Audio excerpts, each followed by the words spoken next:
So, hello everyone! Ayan, tapos na tayo sa ating work.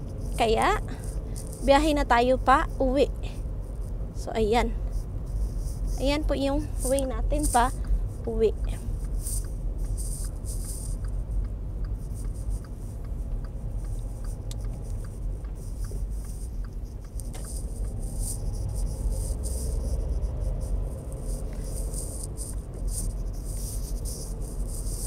Four o'clock po yung end ko today. Pero, medyo na-late kasi nandiyan yung principal namin, may mga dinakdak pa.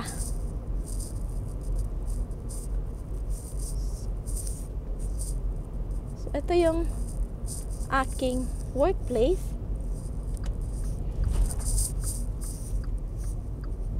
Yan, umaga, tsaka hapon. So, maganda pag ganito guys, summertime, maliwanag pa. O, diba? Tsaka, talagang malinis siya guys. So, malinis talaga yung area namin. Nakakatuwang manirahan sa ganitong lugar. So, since countryside siya, kaya nandito kami. Ito muna, no? And tapos maya go na tayo sa highway. Yan. So this is Tisberia.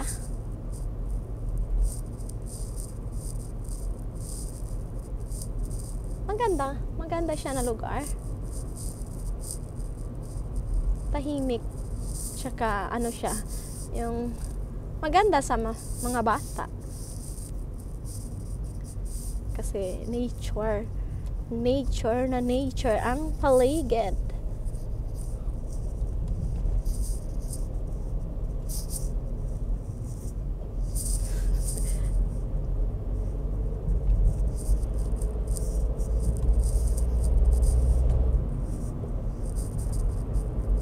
So, spring is here. Pero this spring, malamig pa din siya. So, malamig pa rin siya every day. So, lahat nagre-reklamo pa din na malamig kaysa ganito ganyan. Mahaba nga naman yung lamig namin dito guys. Kaya, ganun ang magiging reaction. Syempre, alangan naman diba? Gustuhin mo na rin talaga na mag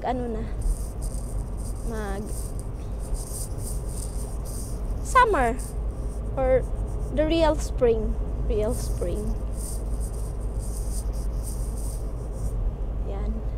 Yan yung kagandahan sa countryside living. So here is still countryside. Lalabas tayo sa highway.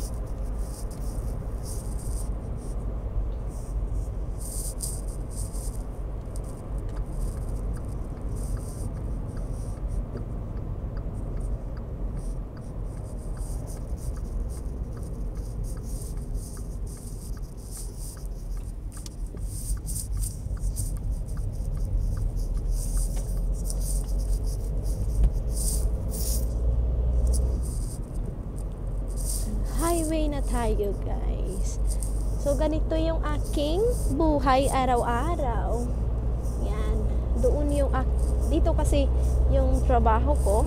Tapos magdo-drive para sunduin yung mga anak ko bago uuwi.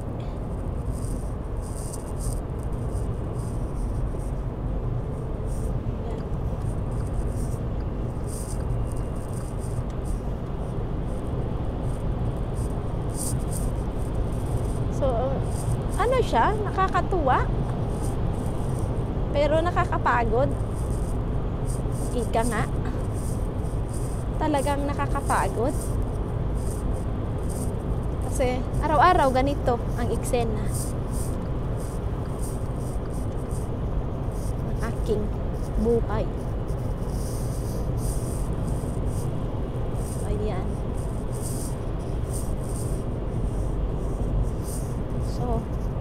highway, drive tayo ng 110 kilowatts per hour.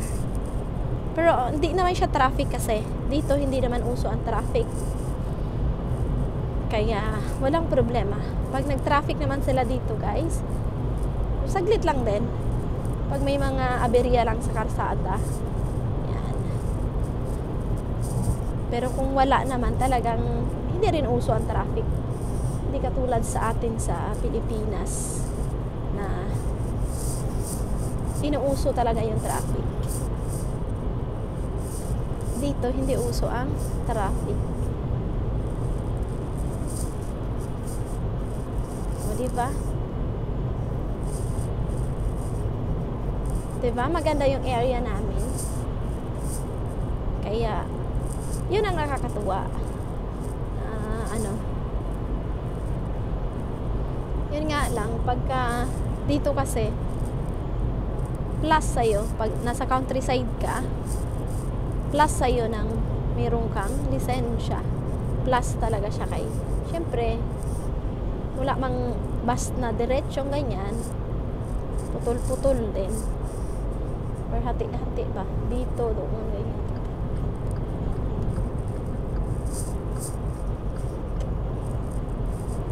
So, ito yung ating buhay araw-araw.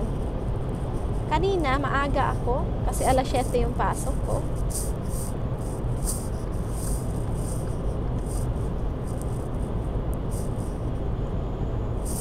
Tapos hanggang 4.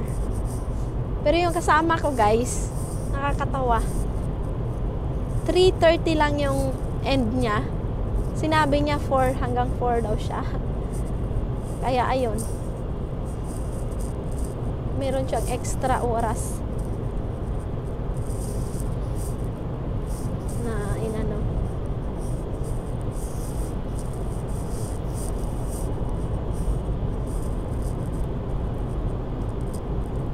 Ayan. Yan yung highway namin. Ayan yung highway namin. Maliit lang to siya. Pero yung doon ka sa isa, lumang daan din kasi to guys.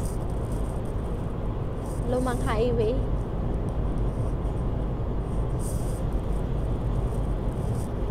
So ayan, 'di ba?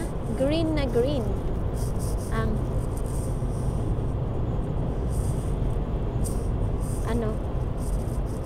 green na green ang area. So dito guys, pag nagda-drive ka, yan sa gilid na yan diyan. Makakakita ka ng mga wild animals. Always yan.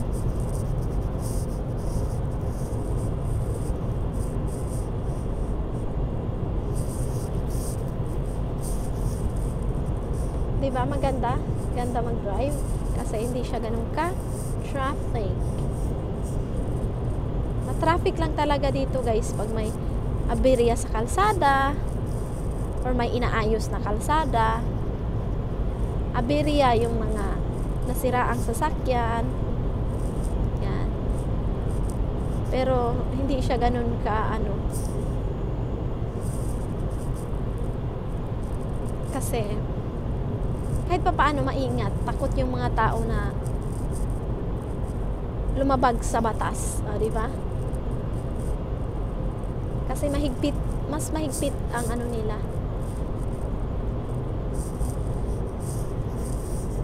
Sa atin kasi nababayaran.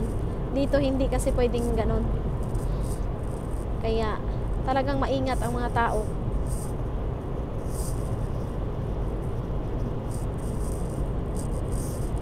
So, malayo-layo din yung work ko, guys.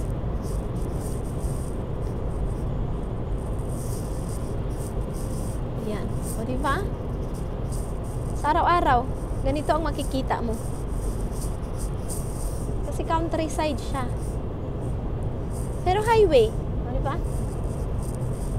Countryside. So, dito, sa area na to, yun sa way na to, yan, may gasoline station dyan. So, pag palagay mo na konti na lang yung gasolina mo, magpagasolina ka na dyan. Kasi ang next na gasoline station ay doon, malayo. So, eto, di ba? Ayan yung gasoline station. Kabilaan siya. Kasi yung sa kabilang way, doon din magpagas sa kabila. Yung dito na way, dito rin sa so kabilaan yung gasoline station. O, diba? So, ayan. So, driving is the key para makahanap ka ng trabaho. Na ano? Makakahanap ka naman ng trabaho kung kunyari sa ano ka nakatira sa city, maraming bus stops, tapos train, malapit lang. Dito kasi pag countryside, wala. So, ayan o. Yan.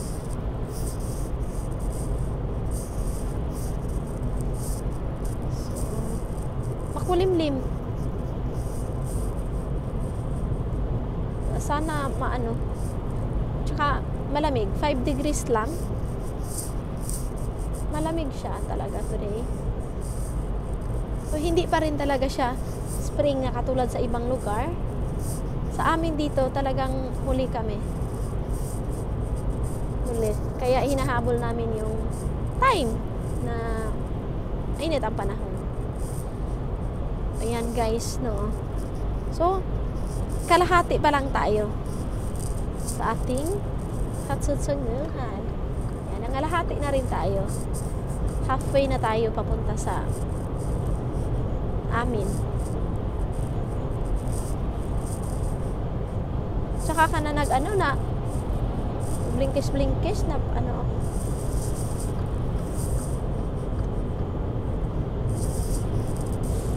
Inaway, no?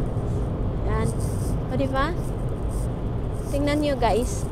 Yan, ginawang kalsada. Bato. Bato yun. Tinanggal nila yung gitna. Meron kasi, syempre, kumpleto sila ng mga machines. Sa other area, meron silang factory doon na inaano yung bato, ginagawang graba. Pero doon yun banda. Yan, so ito yung kalahati papunta sa amin. So, ayan. So, thank you so much for watching, guys. I-continue natin maya-maya kasi sobrang haba na, no? So, thank you so much for watching. Continue natin maya-maya. God bless everyone!